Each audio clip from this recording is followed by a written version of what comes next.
Hello, Mr. Rispers and behind the screen, and welcome back to our ongoing series of Doctor Who audio commentaries. I am once again joined by Isaac, Hello.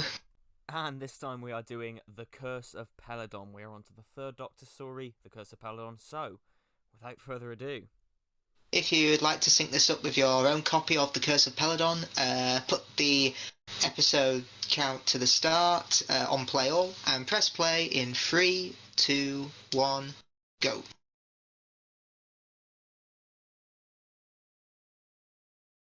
Now this story, it's not a typical Pertwee story because obviously we're not on Earth, there's no unit, but in a lot of ways it is a typical Pertwee story because of its strong political commentary. yeah, you're right. It's it is different to a lot of Pertwee stories, but like you say, it's got a lot on its mind politically. It's got quite a lot to say. Yeah, which Doctor Who definitely didn't do until Chris Chibnall took over. Kind of, kind of like how Star Wars wasn't political before Kathleen Kennedy took over. Oh yeah, no, there was none of that, none of that at all, none of it. uh, Also, I have done a in-depth review of this story, so do check that out if you can. Yes, of course. I was going to mention, yeah, Isaac's done a wonderfully in-depth documentary about this on his channel, so definitely check that out. And this lines up. This commentary lines up really well with where I'm at on my marathon because I literally just a couple of hours before recording this, finished Day of the Oh, Daleks. So good. yeah, this is lined up really well. Brilliant.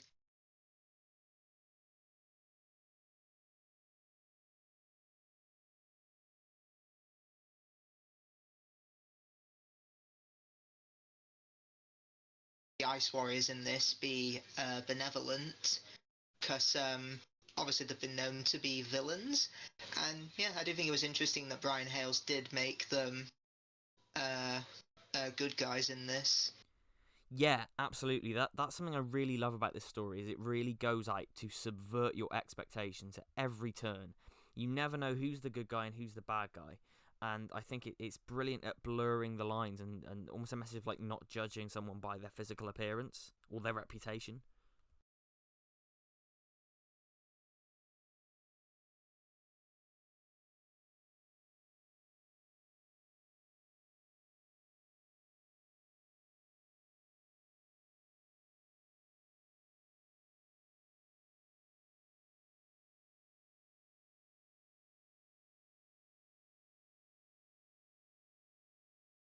But yeah, I'm glad the Ice Warriors aren't the villains in this because it just gives them that more depth. I do wonder if Stephen Moffat kind of took ideas from this when he was creating the Paternoster Gang, because you've got a Silurian, a Sontaran, all that all that have fought the Doctor before as villains, but now they're some of them are his friends. Yeah, for sure. And I really like the Paternoster gang in concept. Like, and it adds so much.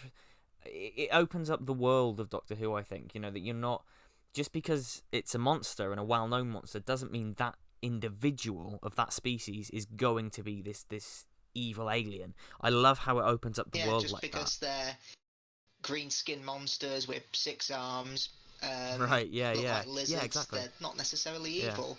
And also, I do have my own theory of why the Ice Warriors turn good, because here they just say, oh, we reject violence now. But I think in the Waters of Mars, the Doctor mentions, the Doctor does mention them and says, wonder if they found anything down here. Maybe the Ice Warriors fought the flood, which caused great devastation to their race, and they decided, you know what, we're going to be nice from now on. No more war and violence. Oh, that's actually a really cool link. Actually, that's a really cool theory. That's Yeah. that's one for Big Finish. Big Well, Big Finish, get on Finish that. have done they have done a story on Peladon, haven't they? But it's in between, Yeah, it's in between Curse and yeah, Monster, probably, yeah. because you've still got King Peladon ruling the planet. Yeah, well, you mentioned that actually. Isn't David Troughton coming back to record I new think audios as King so, Peladon? yeah. I'm sure I saw that on Twitter the other day. Yeah, I'm sure I saw it.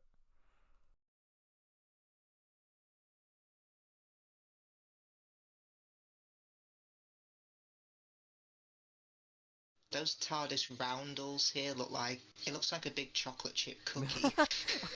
I can't say I've ever heard that comparison before, but oh my god, you're right.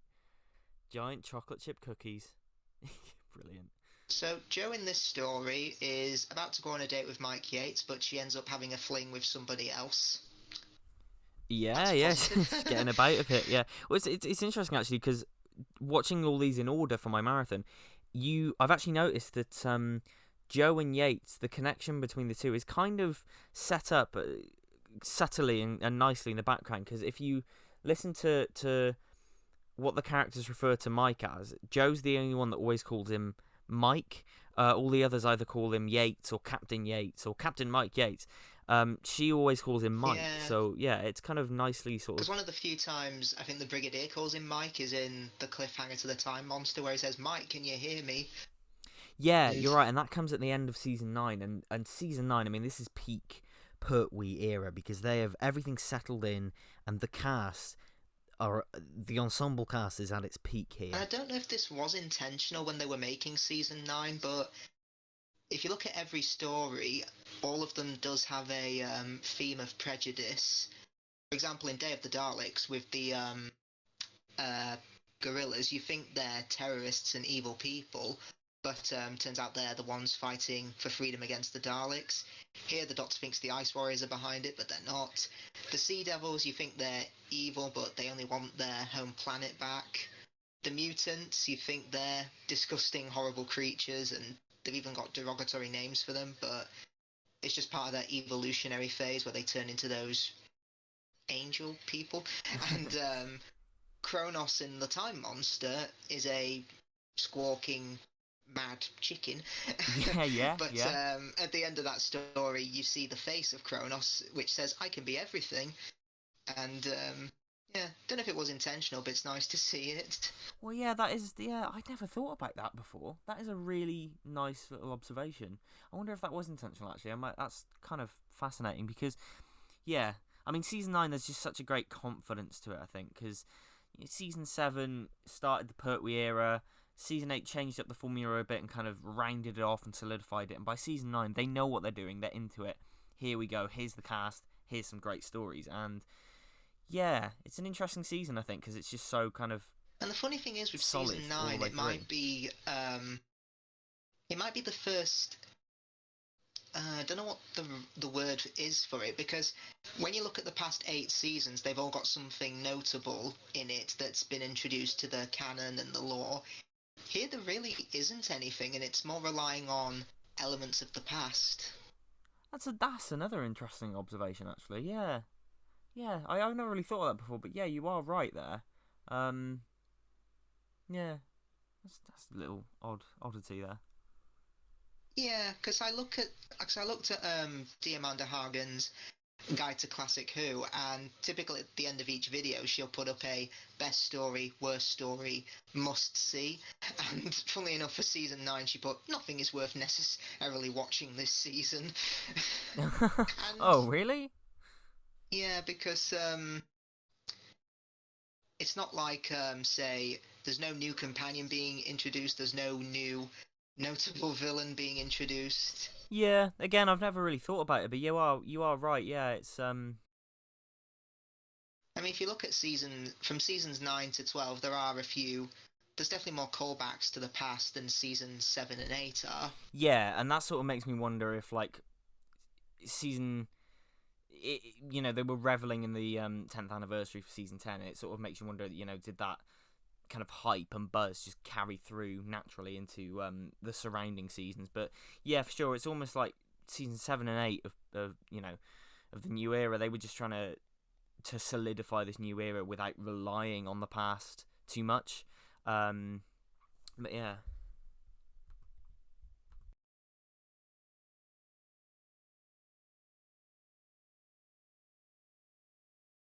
And obviously, they wanted the Doctor to go back into space just to stop every story from being repetitive. And I think this season does have a nice balance because you've got 2 stories that are set on another planet, this and the mutants, and the other 3 stories are set on Earth. Now, I find it a shame that Unit aren't in the Sea Devils. Yeah, I mean, that is. Every time somebody says that, I'm like, holy shit, yo, no, they're not. You think of the Sea Devils as a quintessential Pertwee unit story, right? like it's an Earthbound Yeah, threat, just like the it does Silurians. baffle me that units aren't in it because they just replaced them with the Navy guys. For me, I always think of it as a unit story, even though it isn't. But yeah, just going back to what you said about Pertwee stories set off-world. Generally, I don't like off-world Pertwee stories. For me, they're just always quite dull, and I just don't enjoy them. Colony in Space, especially, is so grey and dull. It's one of those stories that I just really don't like watching at all. Yeah, to be honest, I think I could Pertwee Earth stories and versus space stories. It's a lot like Malcolm Hawke's stories. I much prefer his Earth stories than his off-world stories like Colony in Space and Frontier in Space, which I don't think are terrible. It's just I don't think are as good as the others. Yeah, I think of Pertwee's the Earthbound Doctor. I don't see him off-world really. It's just it doesn't really sit with me. And Colony, especially, Particularly Colony in Space. It's the first time in colour we go to an alien planet and it's just a grey, damp-looking quarry. yeah, right, exactly, yeah. Whereas here, this has a lot more atmosphere, and yeah, I'm surprised how low the lighting is in this, given the obsession with overlighting everything in the studio. Absolutely, yeah. It's a really well lit story, especially compared to like stuff, especially later on in Classic Who, where everything is just overexposed and bright, and it's just ridiculous. Now, here we go. All bow down to our Lord and Savior, Alpha Centauri. Yeah. I was so happy they brought her back for Empress of Mars. It was such a cool detail. Yeah. And they got Yazan Churchman back as the to voice her.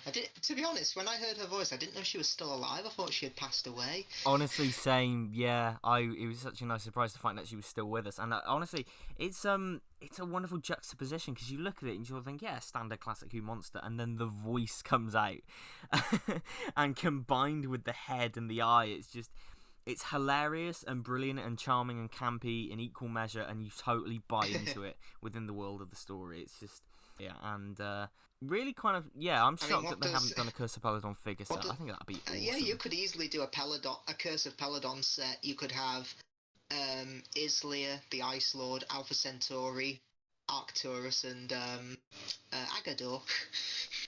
Yeah, exactly. I mean, yeah. Why not? B&M. Yeah, do it in a bit. I mean, have you seen all the leaks for the new recent B&M sets? I have, yeah. I can't believe I'm living in a world where we're getting Sensorite action figures. It's completely mental, isn't it? We're getting action figures Yeah. of a nearly 60-year-old TV story. It's completely mental. Now, Alpha Centauri was going to be quote-unquote naked, and you can see rehearsal pictures of it without its cape on, and Terrence Dix so bluntly said, "Quite frankly, it looks like a giant dick."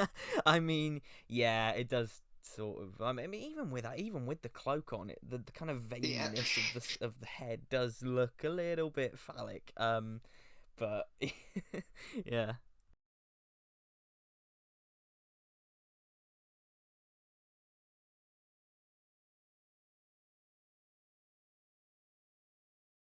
Now, Mark Gatiss has admitted, I think he said his original script for The Empress of Mars was going to be a third Peladon story, and it was going to basically be an analogy for Brexit. And though, yeah, if you were going to do Peladon again, you wouldn't call what they're going through Brexit. You'd call it what? Yeah. Fexit. Well, yeah, that's the thing. It's it's an interesting place to go to, and the fact that it is kind of relevant to Brexit, and people, it got kind of a reappraisal because it was always kind of liked but not loved, but it got a reappraisal when Brexit was in the news. I think just because it was so relevant again and everything that was talked about in it. It's actually quite funny, you know. Speaking of some people thinking this story's bad, do you know the YouTuber Wingy Media? Yes, yeah, do you? Yeah, this is his least favourite Pertwee story. What? Really? Oh, yeah, because when he put it as number one, I thought, is he just said the monster of Peladon wrong, but then as I watched, I thought, oh, he hasn't. God, I mean, to each their own, but yeah, I definitely don't agree with that. I Yeah. mean, Monster, I could see Monster's pretty bad, but yeah, there are far worse than Curse of The Paladin. funny thing about Pertwee's worst story, which is, in my opinion, the Time Monster, it's far better than any other Doctor's worst story, if that makes sense. So, for example, I'd watch the Time Monster over something like The Dominators or Yeah. Underworld or Time Yeah, Flight. I think you've said this on Twitter many times before, but the Time Monster is you've said it before. It's Yeah. a perfect parody. Oh, it of is, Doctor yeah. Who. But the thing with the Time Monster is it's just so kind of out there, isn't it? Yeah. But I mean, you know, apart from the odd little odyssey like that, Pertwee era is so consistent because it's set after season 7, which is a little bit different to the rest. It settles into a consistent groove with a consistent ensemble cast. and I think a lot of that is down to the production team staying the same throughout. Throughout the Pertwee era, we always have Barry Letts and Terence Dix. And of course, if you look at the Fourth Doctor's definitely. era, he has about 3 producers throughout his whole God, era. Yeah, when you judge the Tom Baker, it's almost kind of hard to judge the Tom Baker era as one era because it's almost like so many different shows in one. When you move from Gothic horror to Graham Williams and then into JNT, it's so different. Just by nature of the fact that he was there for 7 years and different people came in at different points, and that's going to happen. But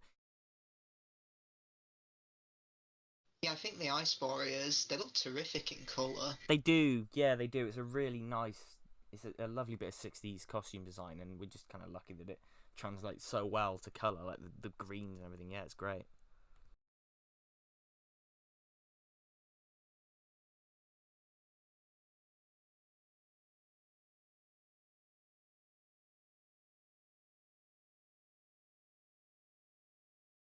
Now, Alan Benyon as the Ice Lords that he played, he looks remarkably like Darth Vader. Yeah, you're right. Obviously, he came before Darth Vader, but I'm sure people would agree. Yeah, absolutely. Never picked up on that before. It annoyed me in the new series that they got rid of their Lego hands because they now have like 3 digits instead of those. Yeah, Lego it did hands. me as well. Really, they sort of made it a bit more generic. Like, all they're aliens, so they're gonna have 3 fingers, like the Sontarans or whatever. But yeah, bring back the Lego hands. But apart from that, though, I'm glad they didn't change the design too much. Really, it's a bit more armored look to it, but at the end of the day, it's not like the Silurians where it was a drastic redesign. It was still a green, kind of scaly creature, and I think I do. It's like the Zygons in a way. I like the way they look. Yeah, there's not too much difference. I mean, their voices sound a lot gruffer in the new series because here they sound more like you're a right. snake. Because in the classic series, every word is like that. But yeah, every time they come back in the new series, it does feel like fans of the creatures are bringing them back. They're like, Well, the oh my Ice God, Warriors it's the were Ice going to Warriors, come you know back what I in mean?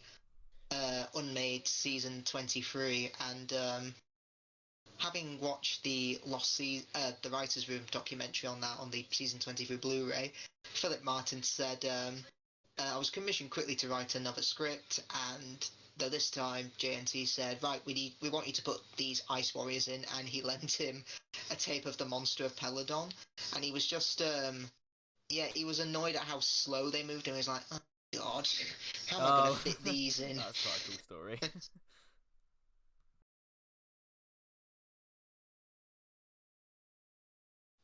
I love that. You think when he walks up to the Doctor, he's going to do something really threatening, but he's like, greetings. Yeah. Kind of reminds me of that guy from the Phantom Menace video game. You better stay back, mister, because I'm about to slash all my prices!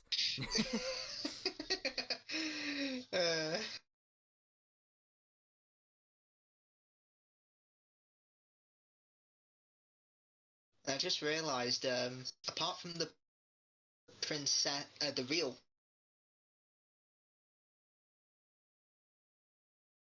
because I don't think Centauri counts. Yeah, no, that's an interesting point, actually, yeah. Also, if you look at stories like The Mutants, Jo is also the only female character.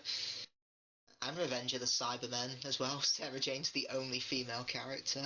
Yeah, well, yeah, it's a bit of a sausage fest, isn't it? But isn't but like Monster of Peladon that kind of acknowledges it, doesn't it? Because what's that line Sarah says?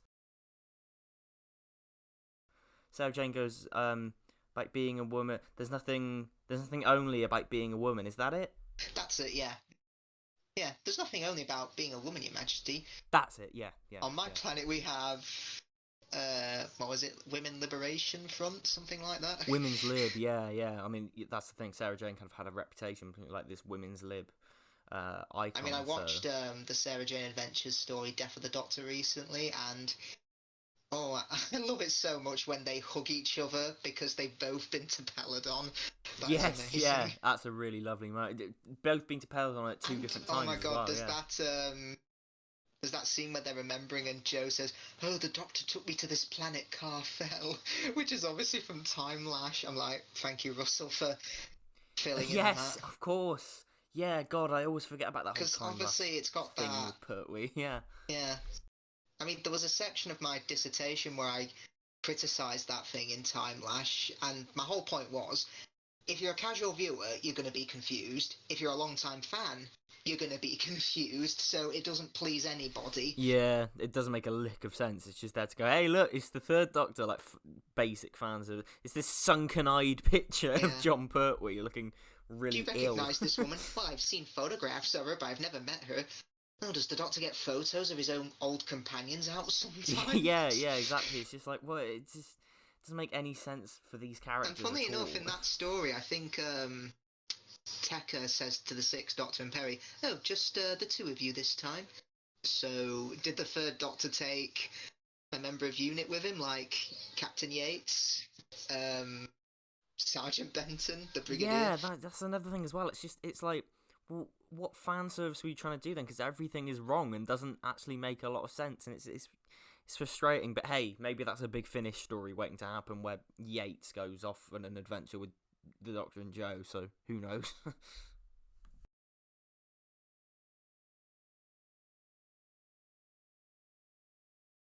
And of course, this story is it's an Agatha Christie novel with a EU analogy set in space, and that equals Great Doctor Who, I think. Well, yeah, I was just going to say, like, what other show could do that apart from Doctor Who? That is such a quintessentially quaint Doctor Who premise. Like, nothing else could do that. And in the way it does it, like, tackling all these issues about the EU analogy and everything, it's brilliant. It's a wonderfully unique, mad, balmy concept, and that's what Doctor Who does best. I think, yeah, it's so cool.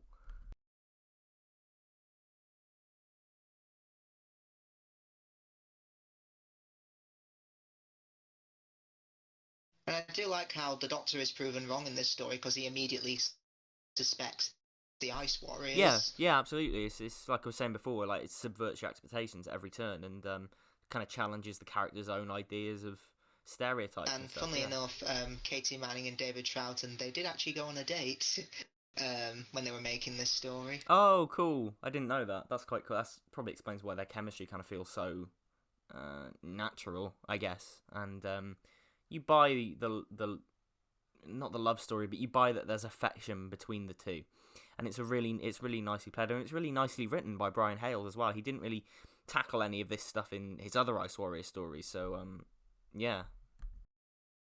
Yeah, I'd say out of all the scripts Brian Hales wrote for the series, this is probably my favourite. It is definitely my favourite. Yeah, it's the one with the most on its mind, the one with the most to say, and the most entertaining. Yeah, I think the only one I can't comment on is The Smugglers because I've never listened to it. Yeah, Smugglers is probably the most forgettable Hartnell story out there. To be honest, for my money, it's not bad. It's just it's kind of stuck between being like a stereotypical pirate story with like stereotypical pirate characters, and also a serious tale about smuggling, and just the two tones do not mix at all. There's Is The Curse of the Black Spot in Series 6 a prequel or sequel to that?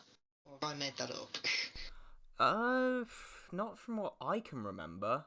Maybe my mind's just blanking, but yeah, I mean, like Curse of the Black Spot is a stereotypical like pirate story with the yo ho hos and all that, but the Smugglers tries to do that, and also tries to do really gritty tales about smugglers and smuggling in that time period. And it just does not work. Like, some of it is so brutal compared to other parts of the story. Yeah, I mean, I've seen the surviving clips, and I'm like, Jesus, this looks brutal. There's that scene where that guy slits that other man's throat, and you see him wiping the blood off the knife and the scar across his throat. That is pretty far for a Saturday night tea time show. Yeah, it does. It has a few moments like that, and then, like I say, it doesn't know what it wants to be, really. It's just very tonally confused, and yeah. Sometimes I forget even Brian Hales even wrote that.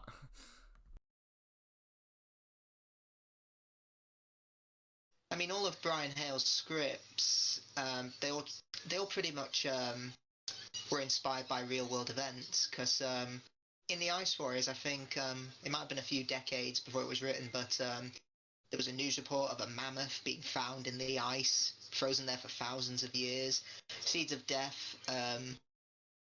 We were about to go to the moon. Here, obviously joining the EU, and Monster of Peladon, the miners' strike. Yeah, he was a writer that liked playing on kind of current events. And speaking of the miners' strike, wasn't this story affected by the miners' strike? Like, there were blackouts, weren't there? It did, yeah. There were blackouts, so quite a few viewers missed the ending of this story and the beginning of the Sea Devils. That's right. Yeah. Because if you look at the ratings for the last couple of episodes of this, like, they plummet. And it's not like the story was unsuccessful or anything. It's just half the country wasn't able to watch it because of the blackout. So yeah. Yeah, and despite again Jo being the only prominent female character, this is a great story for her because she's not particularly clumsy or ditzy. She's pretty resourceful and does things independently and by herself. For sure. And I love her relationship with the Doctor in this. They're so charming in it, and they've clearly grown to love each other, and that's really highlighted in this. Yeah, John Pertwee and Katie Manning, they're both on top form in this story. They really are, yeah. And she goes through a lot emotionally, I think, as a character, with her feelings for Peladon and everything. I think she goes through a hell of a lot in this, and she does a great job.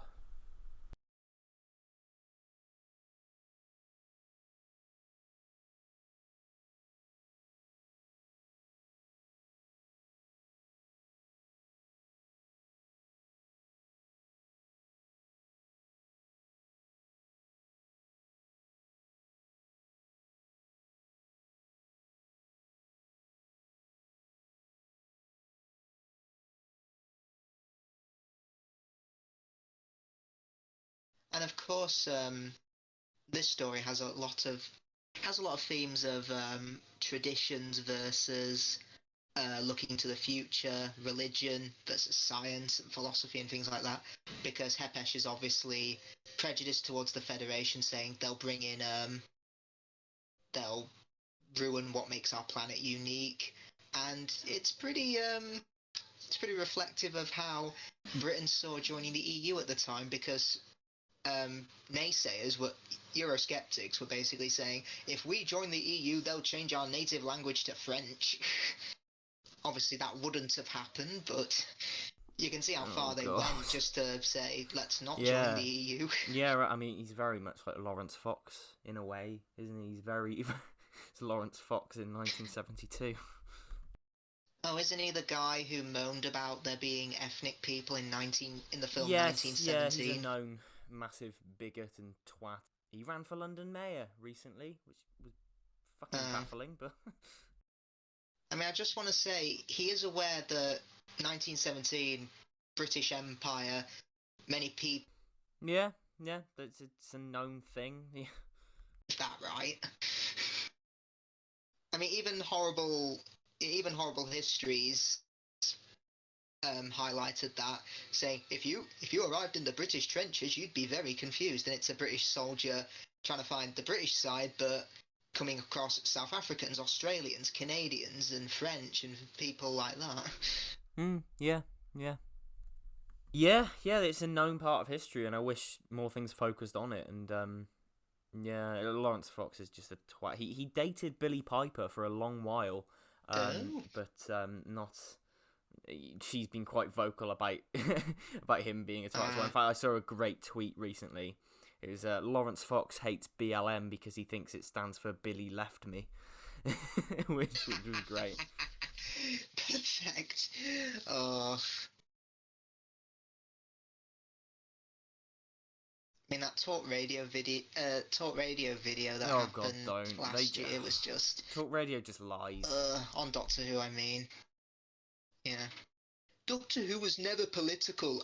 I mean, take Colin Baker's Doctor. He fought a giant slug who was in no way a allegory for yuppies, and he wasn't in a story called Vengeance on Varos, which is one of the most political Doctor Who stories ever made. Yeah. Oh, Christ above. Yep. Thinly veiled bigotry disguised as criticism. And I know in December, one of them said, and we've got Jodie Whittaker as an idiot of the week, teaching kids not to be homophobic or racist. That's a bad thing because... Yeah, that was baffling. That citation needed. Christ, I mean, what... that is just... But on a basic level, why is teaching people not to be racist or homophobic a bad thing? Please explain that, because you are getting dangerously close to actually being a full-on, like, Nazi. Yeah, and the thing is, when you write, art is not made in a vacuum. You're inspired by the things around you that are going on. Because it happened at university, we'd... even during my children's theatre course, yes, children's theatre, we talk about should we be putting in political messages in theatre for the very young? And yeah, there were some interesting debates there. Absolutely right, and I'm sure it's very true for like most people listening. My media courses at college kind of taught us to analyse everything, because even an episode of the Teletubbies is political.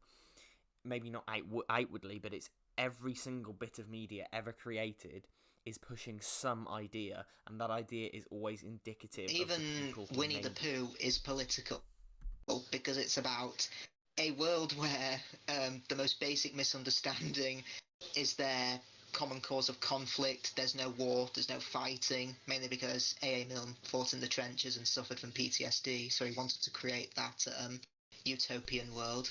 Exactly, yes. Even that in itself is pushing the idea of anti-war and stuff like that. And every single thing is indicative and representative of the people who worked on it, because people who work on projects have ideas and agendas, and sometimes, even if unintentionally, that will hands down work their way into that piece of work.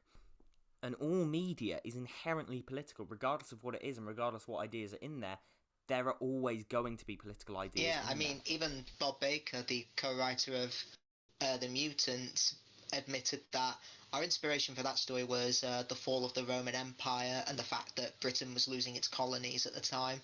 So, yeah. Yeah, and that story is particularly notorious for being quite political. And yeah, alright, maybe things like Orphan 55, the message is kind of tacked on at the end and not really weaved into the story naturally, but it was going to be there no matter what, no matter if the... Yeah, because with that story, the whole twist that Orphan 55 is Earth, it shouldn't, in my opinion, it shouldn't have been the twist, it should have been the premise. Because, yeah, again, it just leaves people feeling cold. Because the speech the Doctor gives at the end, it feels tacked on, because I feel the rest of the story hasn't earned it. Whereas if you look at something like Invasion of the Dinosaurs, which is about pollution, a select group of people wanting to make a better world, and the Doctor saying at the end, it's not the oil, the cars, the pollution that caused all of this, it's greed. That's where it feels earned, in 100%. My opinion. And I mean, you can analyze, like I said, you can analyze anything, and it's all about what you choose to take from that. You know, if you think that Doctor Who telling you not to be racist or homophobic is pushing an agenda, that's more of a reflection on you, I think, than anything else, because Doctor Who has always done that.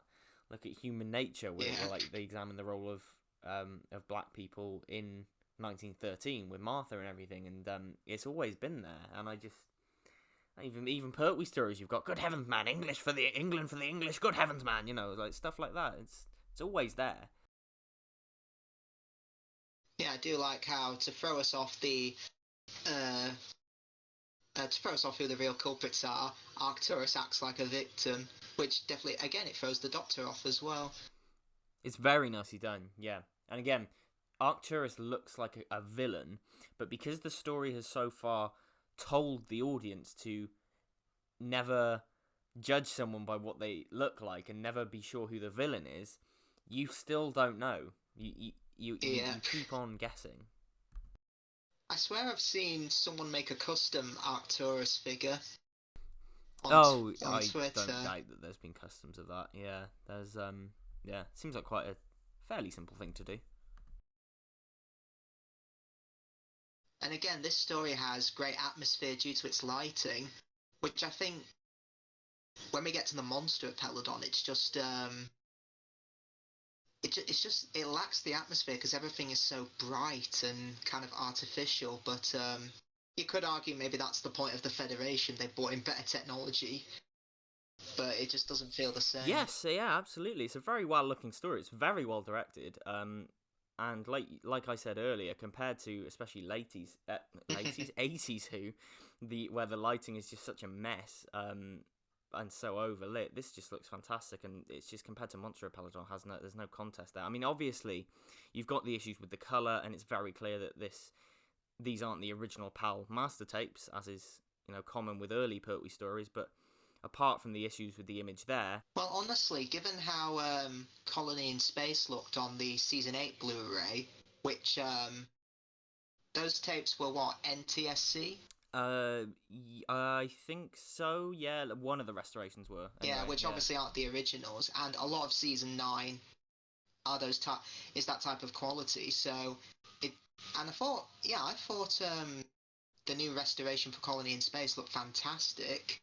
So it does get me excited for Season 9, because even something like the Time Monster, it's looking a bit fuzzy. Yeah, for sure. I mean, Season 8 was always one of the worst looking Pertwee seasons, and I think the Blu-ray, I was very surprised when it was announced, because I was sort of thinking, bloody hell, they are going to have to do some serious work to these episodes, and it really surprised me how good they looked. Obviously, there's still the issues there, and they're probably never going to go away, but it's the closest we've got, and I think it's such a leap from the days of VHS and DVD. And yeah, I hope Season 7 can improve upon that as well, because Ambassadors of Death on DVD, sometimes it kind of looks like a sepia tone. Yeah, and especially with Ambassadors, because one of the episodes exists, it stands out from the story around it. But Silurians looked alright, I seem to remember. Well, the source for the Silurians is a colour recording made in the United States that someone recorded at home, and the original black and white tapes mashed together to create the best picture possible. And yeah, for Season 11, but let's hope that colour has improved, because I think the black and white tape for Part 1 is pretty poor, so it was hard for them to get the full colour in, hence why it was an option on the DVD. Yeah, and it's quite clear that the colour is quite patchy when, the colour is an option, and the default is the black and white. That's quite indicative of how things are with Invasion of the Dinosaurs, unfortunately. It's big shame. I know manual colorization is a long and expensive process, but maybe an exception could be made for just that one episode. Obviously, it'd be a long process, but yeah.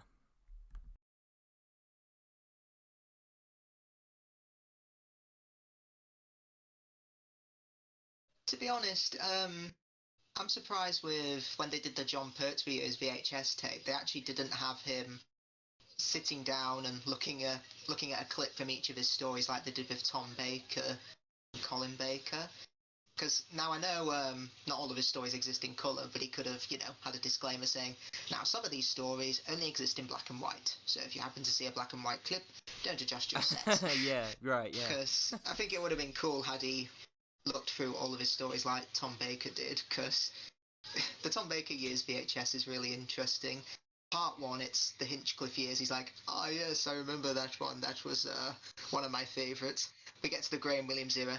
Ah yes, I don't remember much about that one. It must have been the time that we went to Paris. Let's try another. I couldn't tell you that. I couldn't even tell you the title of that one. Yeah, yeah. I mean, I think Pip Madeley on Twitter made a compilation of it. It was like every time Tom Baker goes, "Let's try another one. Should we try another one? Let's try another one. Let's do another one. Yeah. Let's do another one." I'm sure for whenever season 22 comes out, they'll put on the Colin Baker years VHS. I would hope so. I certainly hope so. Yeah. And I hope for the Wheel in Space animation, whenever that comes out, hopefully, they put on the Cybermen, the early years. Yeah, I mean, these box sets are sort of the definitive, at the moment, the definitive collection of all these extras and featurettes from over the years. So it'd be nice if they put that on there for completion's sake. Yeah.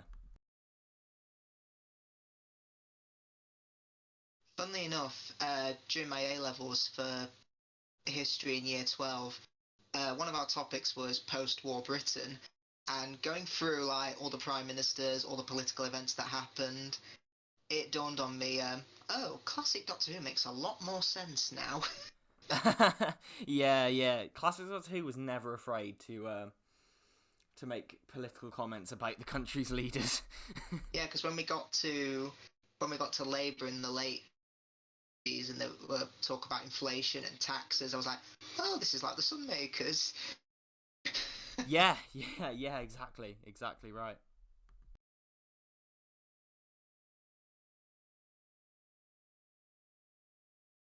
This was shot at Ealing, and yeah, the cliff scenes in this have a lot of atmosphere to them. They're really good. Yeah, absolutely. I mean, you'd be forgiven for thinking they actually filmed these on location.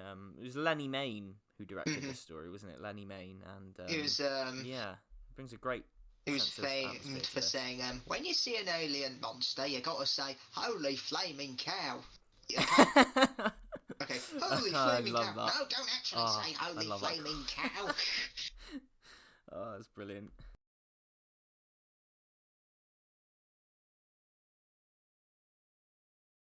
And of course, both Peladon stories are the only Pertwee stories not to have any location filming whatsoever. Which is so mad by the time we get to the end of the 1970s, half the stories are in the studio as a cost-saving measure.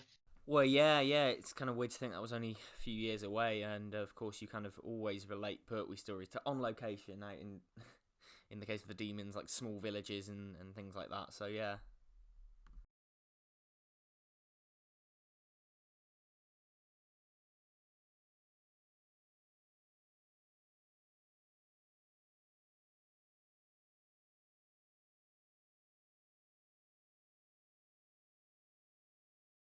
Yeah, they're looking for Lenny documentary about Lenny Mayne on the season 10 Blu-ray is it's so terrific because that's what I like about Toby Hadoke's documentaries. He highlights um, those actors or directors or writers that we don't know much about, and thanks to them, we've now got a more clear image of them. Because before that documentary, I had no idea that Lenny Mayne knew people like Andrew Morgan and Bernard Cribbins. Yeah, of all people. yeah, I love Toby Hadoke's documentaries. He's such a passion and it's so fascinating. I watched the John Levine one on pretty much one of the first things I rewatched on the season 8 Blu-ray was the John Levine, the Living with the Levine documentary. Yeah. He is such a character. From fans, I've heard positive and negative interactions with him. I think if you catch him on a good day, he can be really nice to you. But I think if you catch him on a bad day, then God help you. Yeah, I get that sense. I mean, when I met him, he was really, really nice, and good. But yeah, I know what you mean. I think sometimes he's so willing to like record video messages and jump around and run around the convention hall and stuff. But yeah, I've heard some weird stories about him. He's definitely an odd character. He's a very fascinating guy.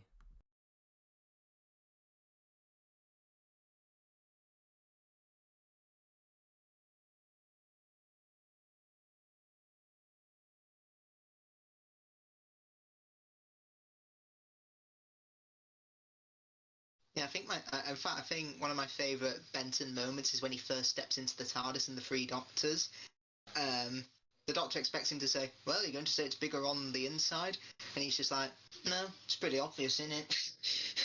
he's he's seen he's seen so many weird things with the Doctor that just going into the TARDIS doesn't surprise him and wouldn't surprise him. For sure, for sure. Yeah, it's a great little Yeah, character moment. and I love Benton in the Three Doctors of how much he has to do, but it kind of saddens me knowing that he took what was going to be Jamie's role. Yeah, no, it is often weird to see the second Doctor without Jamie. I mean, is there any reason why he couldn't do it? I think he might have been doing Emmerdale. Yeah, that's what I figured. I mean, it is odd sometimes, but I'm glad he got to make that little cameo in the Five Doctors, and of course he's in the Two Doctors heavily. So yeah. Yeah, there is a reason for that. I think he wanted time off from Emmerdale, I think, to do a pantomime, which they let him, and then he wanted to do the Five Doctors, but Emmerdale said, nope, you're with us now, we're not letting you have any time off to do the Five Doctors, so he had literally 2 days free to film that cameo, one day to rehearse it, another day to record it in the studio, and that's all he got. But by the time he did the Two Doctors, he was able to obviously commit a lot more. Yeah, that's what I figured, scheduling and such. But yeah, the second Doctor without Jamie, God, it does feel really weird, doesn't it? Even in the Power of the Daleks, sometimes like, where's Jamie? But yeah, Scarcely worth thinking about. yeah, exactly.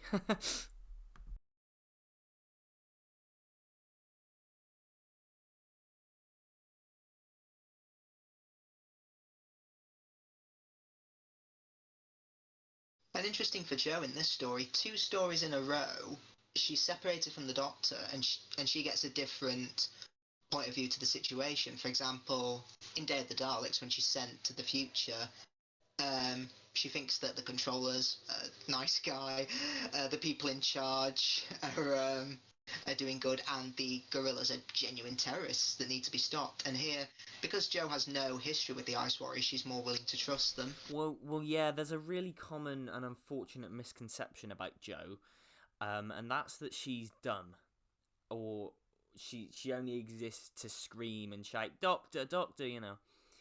But she isn't. She isn't that. She's clumsy. Yeah, she's very, very clumsy, and she's a flawed character in that regard. Yeah. But she's not. She isn't dumb. She isn't stupid. There are so many stories where she goes off on her own and sorts things out by herself. She's a very independent character, and like I said, yeah, she's clumsy. Yeah, she's not exactly. dumb, and she's not stupid. And I wish people would kind of stop lumping her into that category, because she's not a screamer either. She doesn't actually scream that much, and I think people think that she's a really one-dimensional character, and she isn't. She's got depth to her. And I think that depth is really brought out in this story, where they put her with King Peladon, and there's clearly an attraction there, and King Peladon is struggling with these feelings of like love and all these different emotions that he feels like he shouldn't feel, because he's trying to be king. But he has to act I think it's fascinating. He has to act like a king, has to act diplomatically. Yeah, exactly right. Yeah, I just find that whole dynamic just fascinating and brilliantly played by the 2 actors. I mean, Joe sums his character up perfectly. 1 minute you're condemning the Doctor to death, the next you're proposing You're right, to me. Yeah.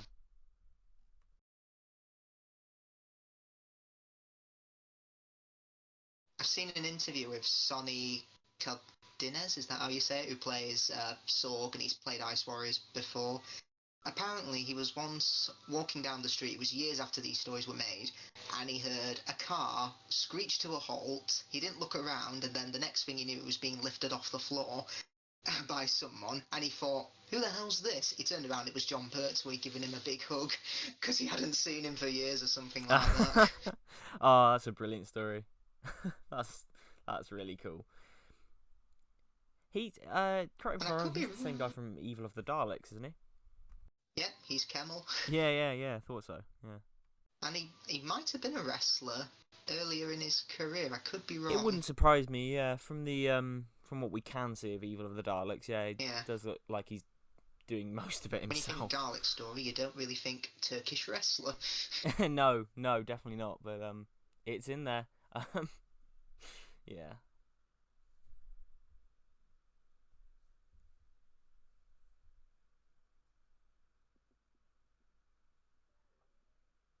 And I mean, once again, this is all just, it's so tightly written and so well done and so enjoyable, and it never really lets up. It doesn't really have a lot of pacing issues, I don't think.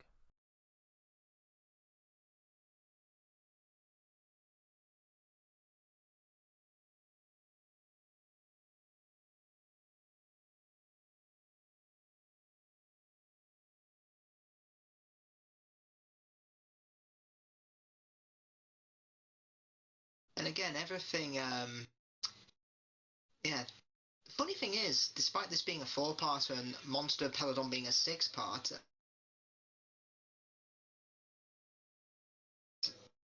I'd argue in Monster of Peladon the characters are a lot more flat.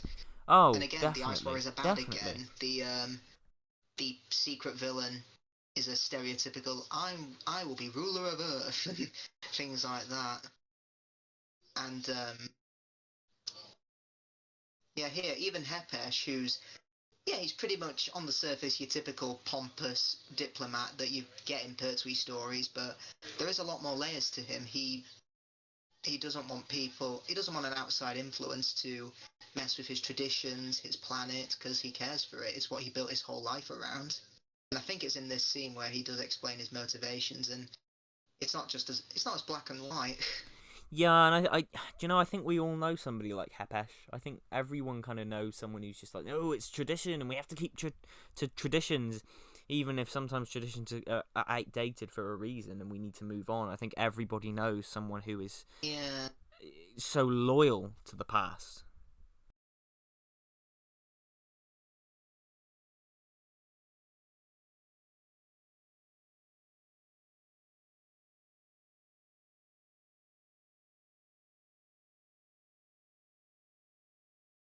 I mean, going back to the restoration, I do think season 9 will look really good on Blu-ray whenever that happens. Just going by stories like Colony in Space that have similar color tapes. But I do wonder, why did they include the 2011 um, edition as It well? was because the old, so the new restoration had, it was slightly cropped Oh, at the okay. top and bottom of the screen. It was much better picture, but it was very slightly cropped. But you got more information on the sides of the frame, whereas the old DVD restoration, you got less information at the sides of the frame, but more on the top and bottom. So they basically just included it for people who wanted both for completionist sake, which I appreciate. It wasn't essential, but the fact they did it kind of shows the dedication, because some fans would have True. wanted everything. So yeah. I mean, Terror of the Autons looks terrific. Oh It god, yeah, it looks looks it looks absolutely so fantastic. brand new, just such an upgrade from the DVD version. And the updated CSO is fantastic as well. And it does make me think: are they going to do the same for Underworld? Now I know Underworld's probably it's definitely a worse story than Terror of the Autons, but it would be nice to see if they could update the caves and CSO sequences Possibly. I mean, there's a lot more CSO in that story, but yeah, that could be cool. because they've already done the Vardens for the invasion of time. And, Yeah, I do wonder what they could clean up for season 9, but I mean, they've already done the big, like, Day of the Daleks, the massive the special edition of that, but the time monster with Kronos, but I don't know. yeah, that's probably the only one that I could think of. Yeah, I don't know. Maybe, I mean, the box sets have the budget for like one new set of effects, right, each time. So, Well, season 24, that's not getting an update on any of the stories, is it? is it not? Oh, I don't know. I mean, I have seen it's in the season 24 trailer that came out recently. They show the Sixth Doctor quote unquote regenerating, and the effect does look like it's been updated. Like when before it morphs into the Seventh Doctor, you Oh do see yeah, like a no, bit of yeah, Colin Baker's actual face in there. mm. Yeah. Now you say, I think that is being updated. Yeah. I mean, that's been toyed with updating for that for years, but yeah, I think that is actually happening now. So that's cool.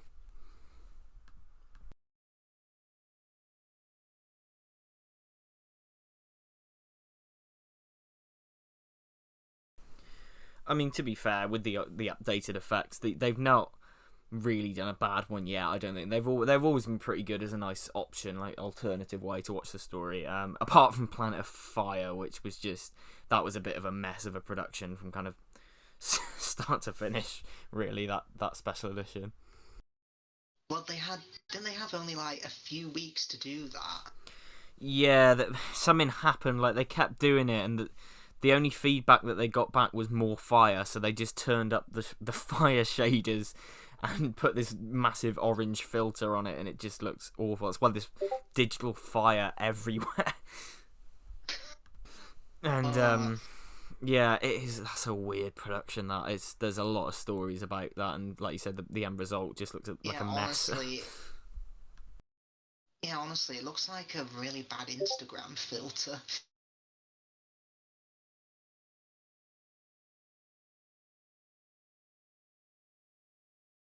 And that pre-credit sequence.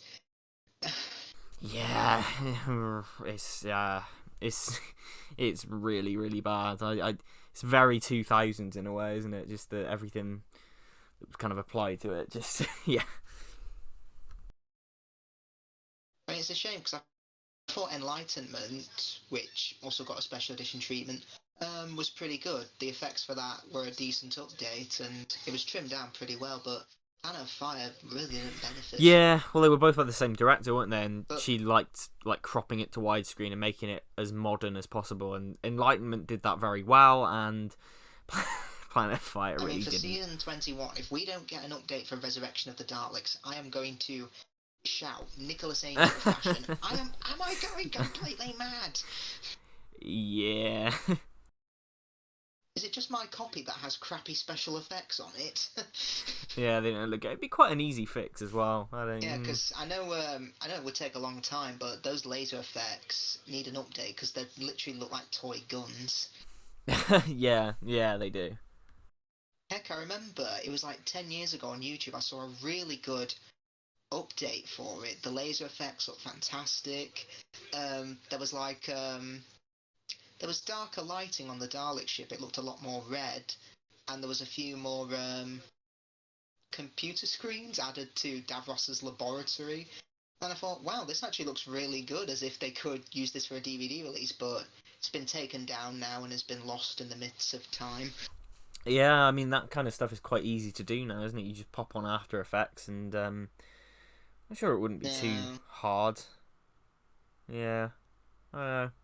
Maybe I should attempt it. I mean, if they can do it for Earthshock, which is a very effects-heavy story in 2003, I'm sure they could do it for Resurrection of the Daleks. Yes, exactly. Oh, and that, like you said, that was 2003, and technology has progressed a lot since then, and the world has changed a lot since then. So I think it amazes me that they decided to keep them pink. Yeah, it's a bold choice. Eat my candy bar. That's what the originals look like.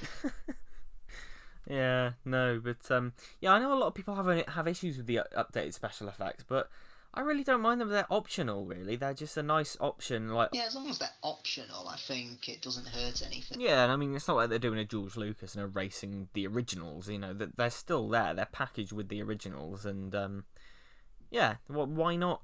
You know, do an exercise in updating them and modernising them. It's cool, and yeah, it's not erasing anything. It's just a nice alternative, nice accompaniment.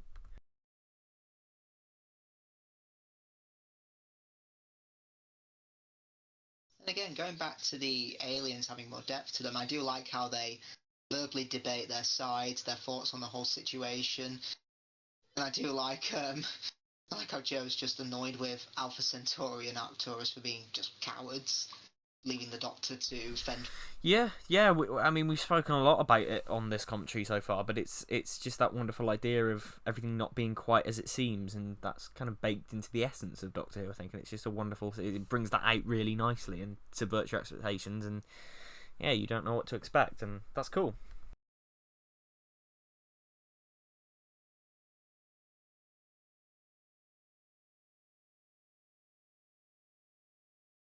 I mean, I can think of a few instances where the horrific aliens turn out to be the good guys.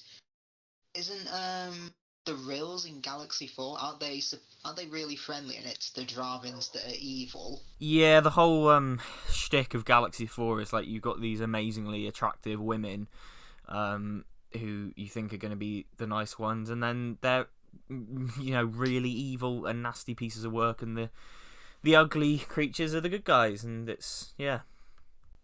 In fact, the Doctor even says at the end to the Rails, he says, "You're different, but you are intelligent, and what matters is intelligence and how you use that intelligence. We respect you, and we respect all forms of life. It's a decent story. It doesn't have like the depth of this, but it's it's all right."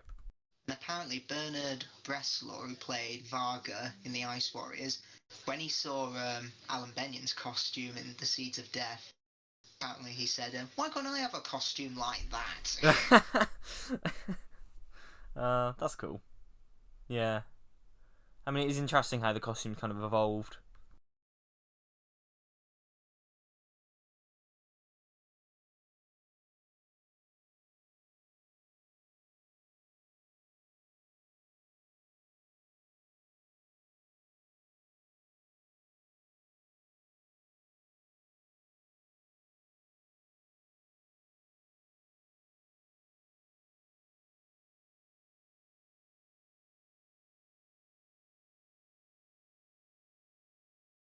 I mean, I think Islia should have been part of the Paternoster gang. Ah, yes, the classic Pasternoster Yeah. gang, the classic era one. I wonder if we'll ever see those characters again. Maybe. Because it amazes me that they came back in Deep Breath, and that's it. Like, there weren't even recurring characters in the 12th Doctor era, but to be honest, I associate them more with the 11th. Yeah, it is odd because I kind of think of them as like a Moffat era staple, but they're not in it as much as people would have you believe. And I know everyone always says, "Oh, give him a spin-off, give him a spin-off." To be honest, I think we're past that now. It's too late. If they were going to have a spin-off, it would have been like back in 2016, but we didn't get that. We got something else instead. Yeah. I mean, that came back on dear. Doctor Who Twitter recently because they've now put the episodes up on iPlayer. They have, yeah, and that was a huge surprise. I did not. That was the last thing I expected, to be honest. Especially because it disappeared off Netflix for a while ago. And they've not put the Sarah Jane Adventures up on there. No, they haven't. Yeah, which is such a shame.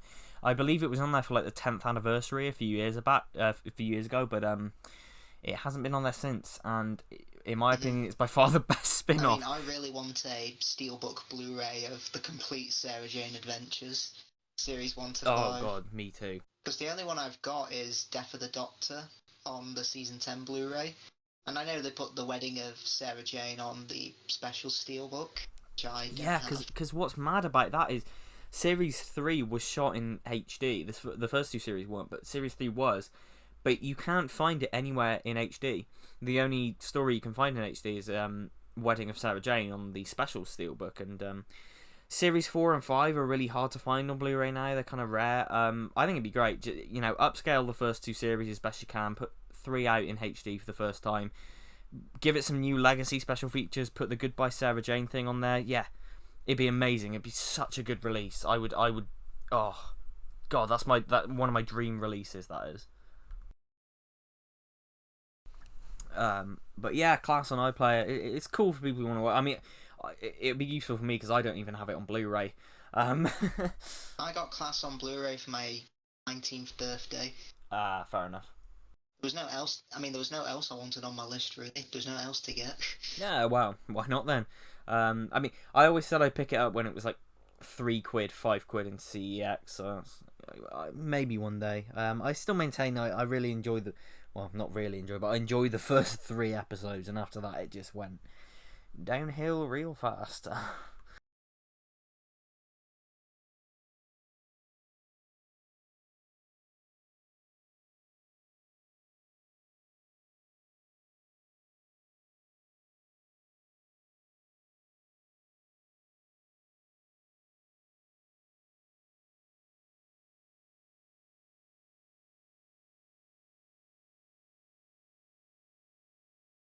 Here's a fun fact about the guy who played Agador, Nick Hobbs.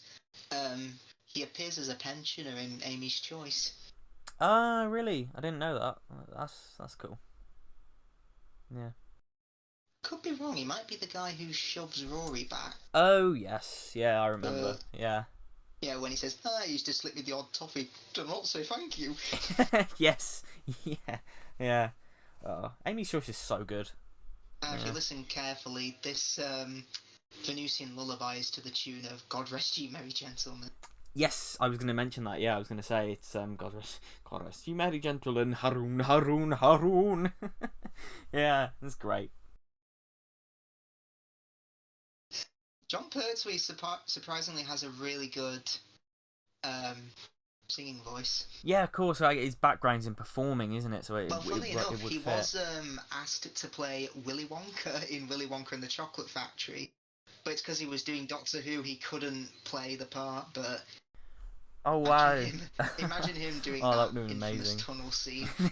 And the fires of hell are glowing. Round the world and home again. That's the sailor's way. Oh, that would have been Stop, phenomenal. don't come back. But Oh yeah, dear. I mean it's one of those roles that you can't just imagine anyone but Gene Wilder playing it.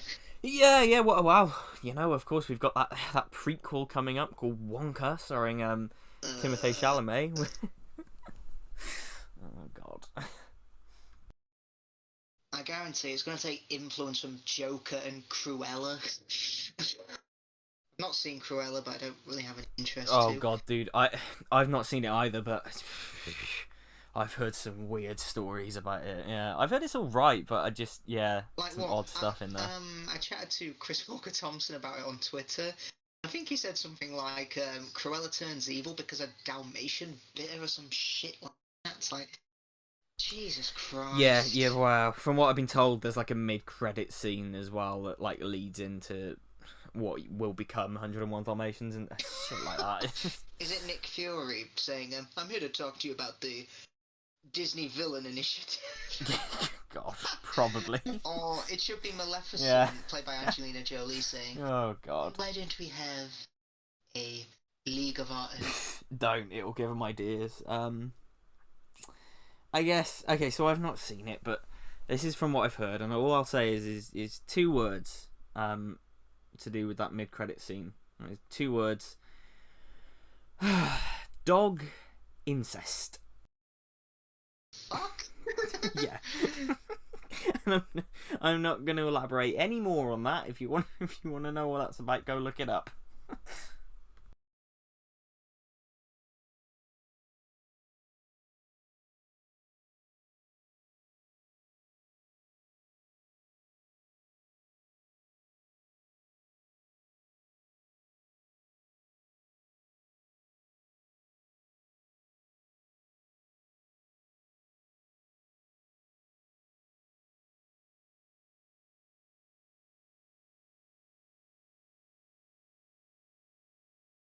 I do like that even Agador, again, we think he's a fearsome creature, but when tamed, he's really... Yeah, exactly. Yet another example of subverting one's expectations, and I like that you see him in the darkness, and he is kind of this fearsome creature. But when you kind of know what he is, they shoot him in light, and you get to see that he's really just like a cuddly creature, and he's not hiding away in the shadows, being all creepy anymore. And I like that little detail in the direction. Yeah.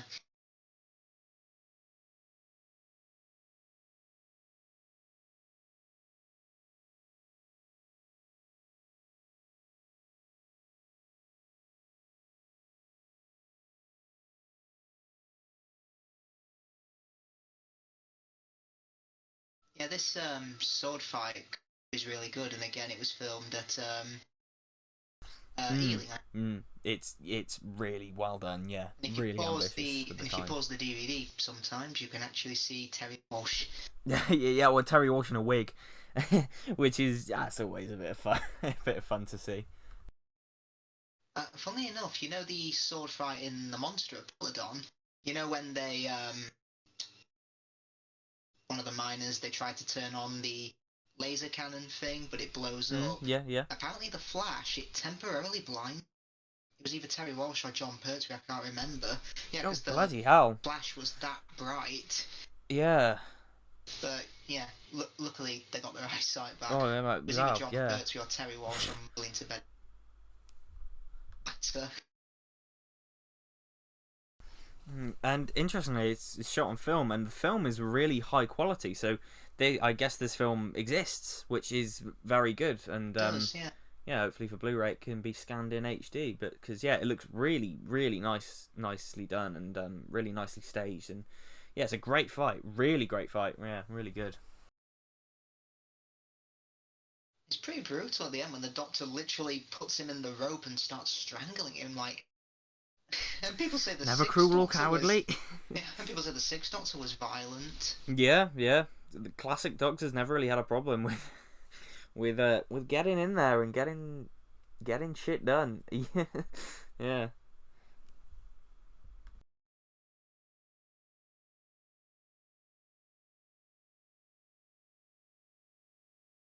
Yeah, just look at the way he's threatening him. He would stab him if he had the chance. Mm. Although maybe the Doctor is giving him a chance to say, "Do you surrender?" or something like that. Yeah, yeah, like 10th Doctor style. Yeah, yeah, yeah. Yeah.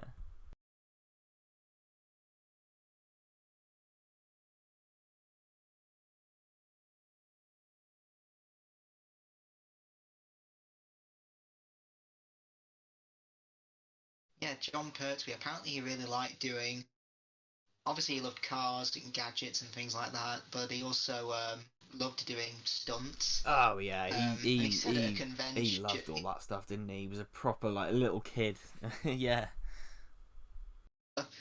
because if you look at that jet ski chase, you can see it's clearly not him. It's clearly not Roger Delgado doing it, and you can see the stuntman actually hiding his face. Yeah, and John Pertwee said, "Now you see, Roger, he didn't like that stuff because he's sensible. I love that stuff because I'm a complete jerk." Yeah, no, there's a lot of stories about Roger Delgado being really reluctant to do those stunts, isn't there? And John Pertwee's the complete opposite. I mean, I'm so glad like doing this marathon. Like John Pertwee's really climbed his way up there on my list of favourite Doctors. He's well up there now. I've fallen in love with his Doctor. I think he's brilliant. He's such a phenomenal performer, phenomenal actor. And time was, he was the Doctor I kind of struggled to get into, and I'm so glad that's changed because I just, God, he's brilliant. He might even be my favourite one day. He Who probably knows? comes in my He's top climbing up there. five Doctors, but yeah, obviously Troughton is my favourite. But I'd say in terms of, if I had to pick my favourite era, it might have to be his because in terms of tone, it's the most consistent. The story's quality are high for the most part, and all his companions I think are great. Well, yeah, it's like we were saying earlier, like because there's one consistent vision across the whole 5 seasons of his era, it feels like a mini TV show by itself, and it's so much more like consistent than other eras. And I just think yeah, I just love John Pertwee's eccentricities, all the idiosyncrasies in his performance. I've really grown to appreciate them and his era, because time was like, I think everyone has that Doctor or that Doctor's era that they struggle to get into the first time through. And for me, when I was first getting into the classic series, John Pertwee's era was the one I struggled with. Fan appreciation changes all the time. Like I can remember when the Capaldi era was airing, people were saying it was the worst thing to ever happen to Doctor Who. The writing was terrible, but now it's funny, if anyone criticises the Capaldi era, the 12th Doctor stands come out in full force to defend their era. Yeah, no, I mean, it's like anything, isn't it? Yeah. Opinions change and evolve over time, and for me, that's happened with the Pertwee era.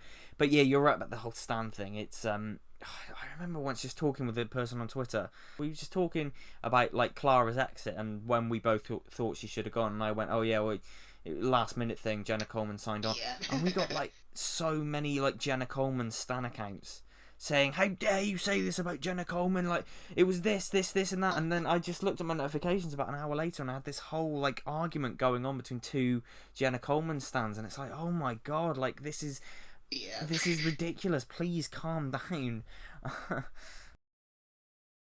I mean, who knows when the next showrunner takes over. Maybe if anyone dares criticise the Whittaker era, the Whittaker stands will be out in force. Oh, dude, 100%. 100%. It's a cycle. It's a cycle. Whoever's currently in the job is the most hated showrunner in the world. It happens every single time. there's a showrunner. It happens every single time. Yeah. It's just a I think cycle it that will kind of. always I think it repeat itself. started with the Philip Hinchcliffe era, with when the Doctor Appreciation Society happened. The Deadly Assassin garnered controversy from fans saying it betrayed everything we thought we knew about the Time Lords.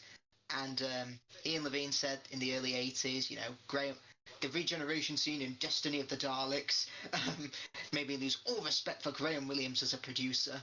And then, obviously, late 80s, people were saying, JNT must go now. And, yeah, Moffat was at the forefront of criticism, as is Chibnall. So, yeah, come the next showrunner, he or she will be the worst thing ever to happen to Doctor Yeah, Who. yeah, absolutely, and yeah, it's just one of those unfortunate things, and people have been saying this since Doctor Who was first airing in '63. Once the Daleks aired, you can find newspaper clippings of viewer reactions, and they're going, "Well, it's gone downhill from the first story. It was so realistic with the cavemen, and we've gone to these silly robots." People were saying, "Oh, it's gone downhill. It's not as good as it used to be since it very first started." It's just always going to happen, unfortunately.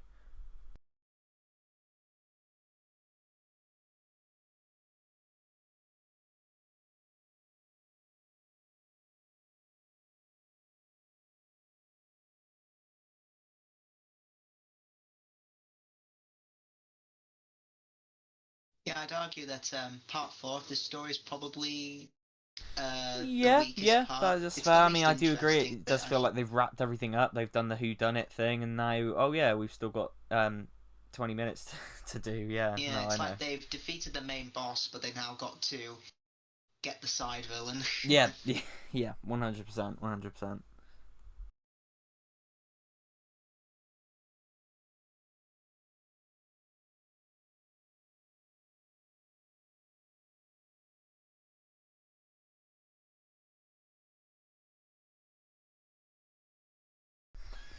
God, yeah, you are right. It's kind of the equivalent of like you defeat Bowser in in stage one, and then the rest of the game is just trying to like defeat random Goombas.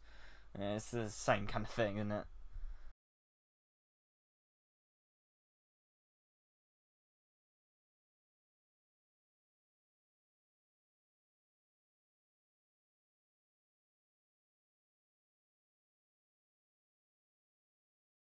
And it does amaze me how Barry Letts and Terrence Dicks they had never met before they started work on Doctor Who, but they got on so well and they clicked really well together.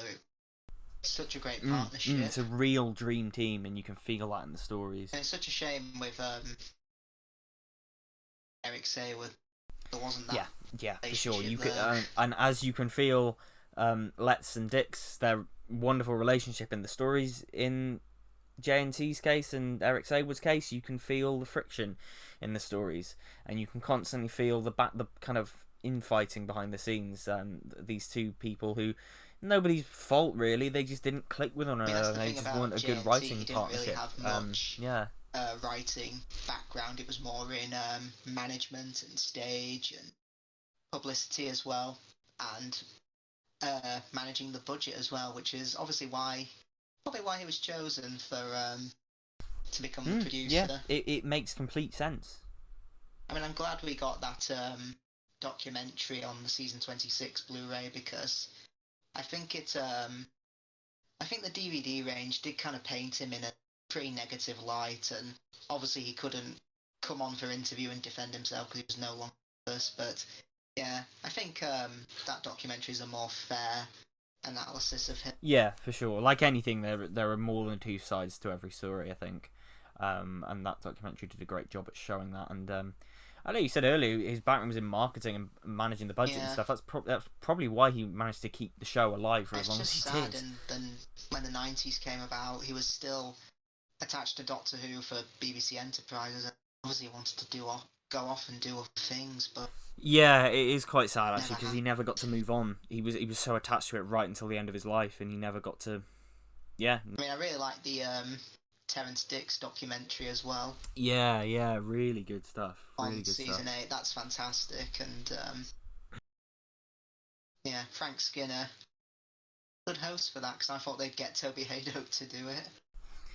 Yeah, but I think Frank Skinner, like, because he comes from a background of being a fan of it, and growing up with all that, I think yeah, it's a nice alternative perspective. I think it's nice. Hmm.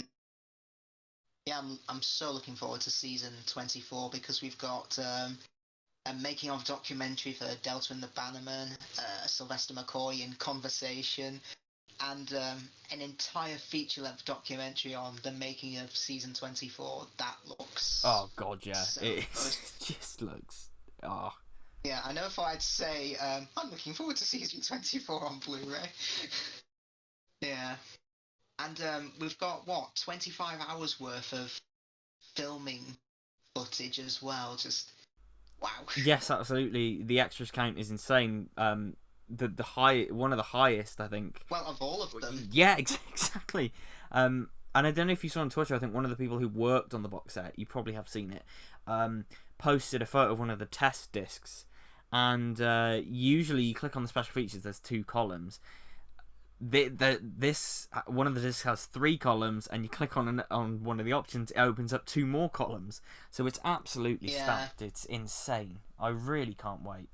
yeah, I've seen that, and I hope they've got that open air program from 1987 where um, audiences talked about season 24, and JNT, for all his faults, I'm actually glad he did go on TV and face those criticisms head on, and because I've seen it on YouTube, it's kind of a low quality recording, and a lot of it is just angry mothers complaining about what time it's on because I'm putting my kids to bed at that time, or kids are just coming back from clubs, and I've got to put dinner away, and we've got no time to watch it at 7:30.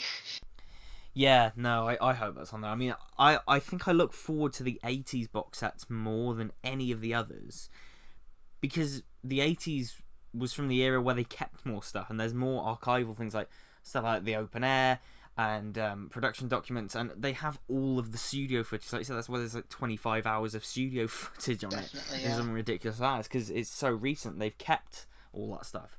So yeah, the 80s ones are always a real treat. And I bet any day now, I hope, we are going to get an announcement of what the next collection box set will be, which could be for October, November time, maybe, if they keep to it. Yeah, yeah. I don't know. I wonder what that will be. I think it's like season 17 or season 20. Season 20 in particular is like one of the worst kept secrets ever. So Mhm. yeah, who knows when? Hopefully soon. Yeah, I reckon we'll get one more this year I at mean, I'm least. still wait. When is the Web of Fear special edition coming out? When? Oh, oh God, who knows Like, on that one? I. I mean, here's an interesting story. It was announced on November 23rd, and I thought, oh, along with the 50th anniversary steelbook and the season 8 box set, and I thought, oh, these would be nice to ask my mum, can you get these for my birthday? Because these would be great. And she's still got the Web of Fear pre-ordered, but we've got no idea when it's coming out, so no. I feel a bit guilty now. I think I should pay her back Yeah, for it. well, interestingly, my pre-order got cancelled because I ordered from Zoom and they pulled all of the pre-orders when they Ah, changed okay. management, and it's not on there anymore, so I can't It's pre-order it still yet. up So on yeah, that's HMV, interesting. I feel. Yes, it probably will be. I think it's just Zoom that it got pulled from, and I remember when that happened, everyone was like really like, holy shit, what is happening here? Like, I, I mean, who knows? They could have They found could have, yeah, who they knows, could eh? have found episode 3, which oh, And that'd be great, I it think. would be great, but it would also be a massive punch in the gut for the animation team, and it would kind of throw this whole release Yeah. into Well, chaos. maybe they could put the Really. animation on as a bonus, maybe just to say, this is a what if scenario. Oh yeah, I think it's gonna get released no matter what because they'll want to get their money's worth out of it after financing it and I mean, everything. that Evil of the Daleks animation did get leaked and was taken down hours of it being uploaded, and there were storyboards as well, so it's very likely that that's probably going to be the next animation. 'Cause I've no idea. when the next Wow, one yeah, is. that's another one of the worst kept secrets ever. It's like that and season Yeah. 20 are the two worst kept secrets.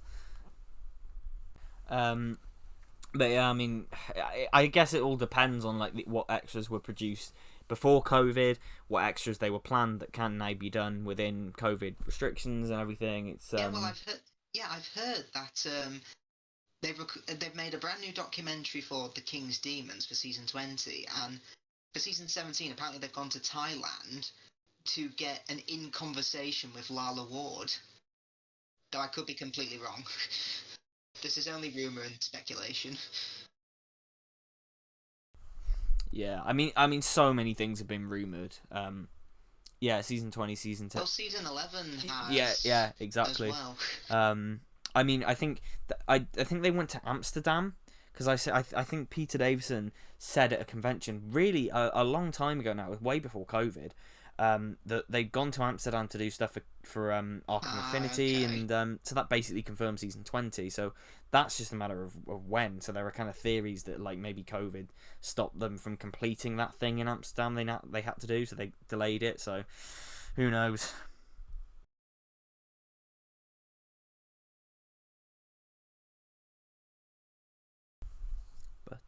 But I know we joke about Alpha Centauri, but like the way the characters Yeah. performed is pretty incredible. Like inside the costume, and everything, the physicality, it's all great. It's really well done. Yeah, Stuart Fell's That's it. Yeah, inside that's the it. costume, and is he still alive? I don't know. Um, yeah, I'm not sure on that one. Yeah, because he was the giant rat in Talons of Weng Chiang. I think he was the Wirren as well in the Ark in Space. And the stunt double for Katie Manning in the Sea Devils. Oh, really? That's cool. Um, yeah, David Triton plays this conflict with Peladon really, really well. I think like you just get that betrayal and everything. Like it's really well done, He and ever he's knew, great. and he's betrayed him. It's done really well. And funnily enough, he had a bit of a bad patch in his career when he was starting out. He was, I think he spent 3 months unemployed, and he told obviously his dad saying, "Dad, good news, I've got a job." "Oh, what is it?" I've got a stint with the Royal Shakespeare Company." And apparently Patrick Troughton said, "Oh, don't worry, something will come up." Oh, Like fair enough. Patrick Troughton really didn't like the theatre. He just saw it as shouting in an auditorium. Interesting. That's kind of hmm. You don't really hear a lot of actors say that. It's quite an interesting. Yeah, I'd like to know more about that. I really He's want. quite a fascinating character. I mean, sorry, what were you I gonna was going say? to say, I really want 13th Doctor to do the Venusian. Oh yeah, that would be great. Well, Jodie has done the Coldplay cover, so she can sing. She's got a good voice, so yeah, why not?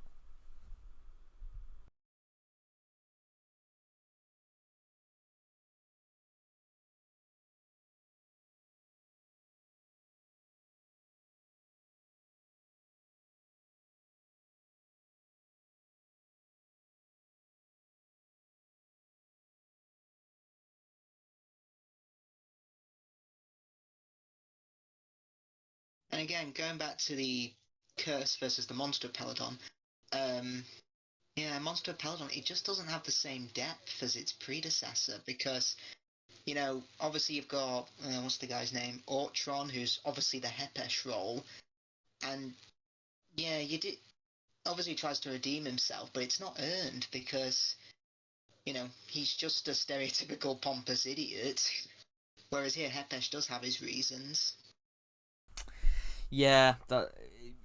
I mean, like I said, I haven't seen Monster of Peladon in ages, but it just compared to the amount of stuff that this story has on its mind and the depth of this one, it is disappointing that that one is just so like watered down in a way, and it really just is not a patch Mm-hmm. on this. Yeah.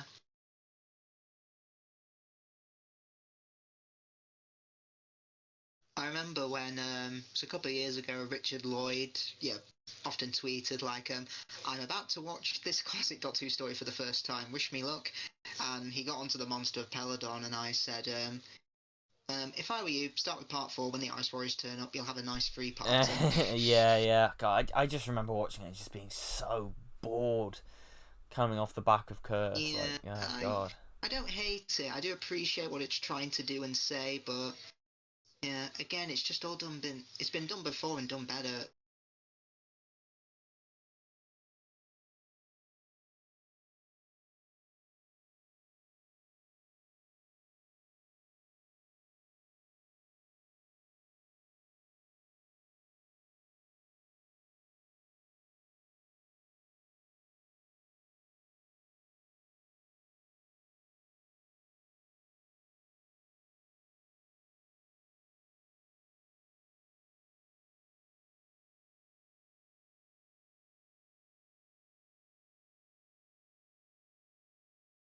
Plus, I think in the original script, Brian Hales imagined Agador looking more like a gorilla rather than like a bear. Yeah, because in this he does look quite cuddly, doesn't he? Like the way he moves and everything. A bit like the first Yeti. Right, yeah, right, yeah. That's a very very good comparison. The way they just waddle along like big walking carpets. Yeah. But another thing about this is the title, "The Curse of Peladon," could be interpreted in two ways because you've got the curses in the curse in the story within the realm of the thing that's mentioned and stuff, but also you kind of the curse of King Peladon you could interpret as, and his kind of responsibilities and his curse of being king. You know, Connection between Hepesh and Peladon. Yeah, the world building in this is great. Peladon is such a well realized world. It's no wonder that they did a sequel. it is, and Doctor Who's always had a bit of a problem with world building. I find like throughout its whole run, classic and new, and this is a great example of it. It's just such a well realized. It feels like a genuinely interesting alien society, and yeah, like you said, it's no wonder they wanted to explore more of that.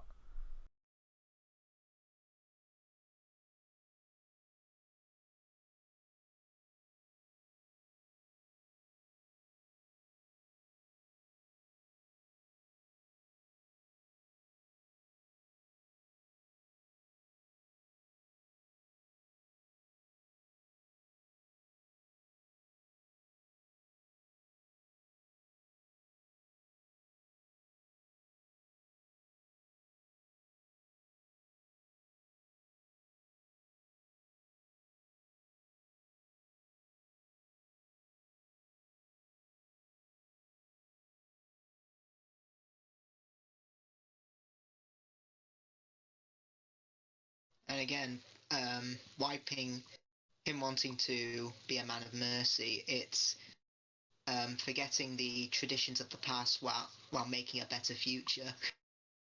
Just comes to perfect fruition in this story, which is what makes it really good. Yeah, I think John Pertwee did say this was one of his favourites as well. I can definitely see why. He looks like he's having a blast in it, and you know I like it. I like it more and more with every viewing. I think it gets better and better as it goes along because you just as you get older you start to pick apart the themes and the ideas in it, and they're really well realized and really great. And considering that I really don't like off-world Pertwee stories, this is the rare exception to that, and I think it's great. Really good. Yeah, because maybe for me his best non-unit story might be the Time Warrior, even though they do appear in part 1. Yeah, for sure, for sure. Yeah, I think it probably is this for me is my favorite non-unit story. Like I said, I don't like a lot of non-unit off-world Pertwee stories, but this is great. Well, this Carnival of Monsters and the Time Warrior, they're pretty strong for me. They're definitely my 3 favourite non-unit stories. I agree about the other two. Yeah. Carnival of Monsters is just great, daft, silly fun. But here we go. Here's Agador. Why couldn't Agador have stayed around? Why couldn't have the Doctor kept him in the TARDIS like a dog? Yeah, keep Agador as a pet. I mean, Big Finish gave the Sixth Doctor a shape-shifting penguin, so... Yeah, absolutely. Like keep him like tied on a leash in the TARDIS like a little dog, and yeah. I mean, it amazes me with Chameleon so cool. They didn't see the potential in it. You could have a different... I mean, I don't know if it would have been quite expensive to have a new actor play the same role, every episode, so maybe that's why Chameleon was just put in a cupboard. Maybe. I mean, Chameleon had an awful lot of potential that I don't think was ever tapped at all. Probably due to the fact that this was a 1980s British TV show. But yeah, he could have been awesome.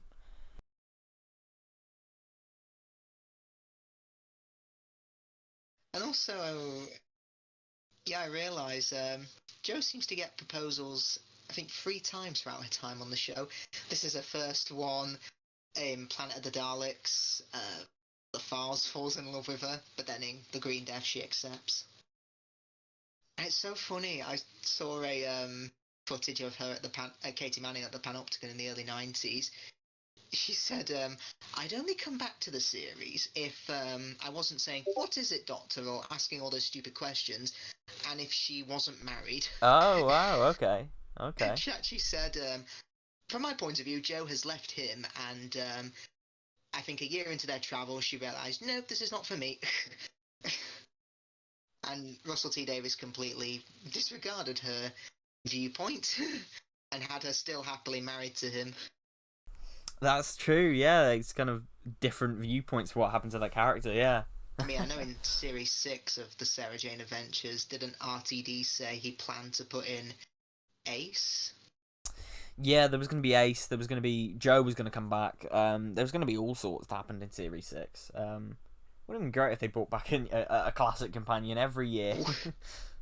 Yeah, because we had the Brigadier in Series 2, K9 came back as a regular for Series 3, Joe in Series 4. Yeah, why not? Just go all the way. I mean, apparently it's like canonical that Nyssa and Tegan are a couple now, so yeah, see what they're doing. Like, yeah, cool.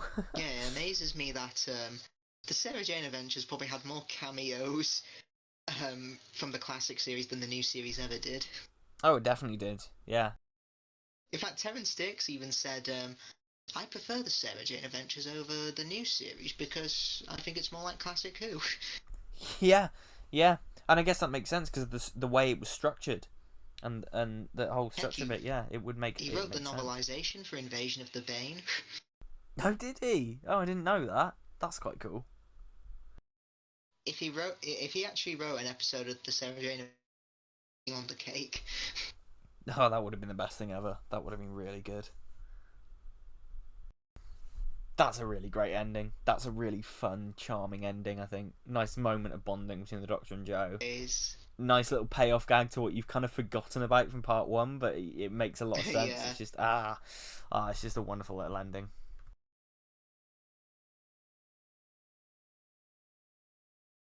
Though they cut out the epilogue saying the Galactic Federation was thrown into turmoil, which caused a war between Mars and Earth as they accused them of false identity. Yeah, of course. That can't be forgotten. But yeah, no, what a great story. It gets better with every viewing, and I love it. After having 2 seasons of all of them being Earthbound stories, and you pretty much make a murder mystery EU analogy in space. For sure. And as I said earlier, isn't that just such a Doctor Who concept, isn't it? It's wonderful, and there's so much on its mind, and what it's doing is so impressive. It's such an admirable story, and I appreciate it so much. It's really well done. I think the performances are excellent. You can feel the enthusiasm of the production. It's so well directed. Mm-hmm. The way it opens up the Doctor Who universe is fantastic. The themes, the ideas, the acting, it's just all a classic Doctor Who story. So, what are we doing next week? Next week, for the 4th Doctor, we will be going to the alright story, Genesis of the Daleks. Yeah, not one of my favourites, really. Yeah, it's alright. But kind of... It's just sort of there, really, isn't it? No. Okay, so look forward to Genesis next week. In the meantime, check out Isaac's channel, and we will see you in the next one. Bye-bye.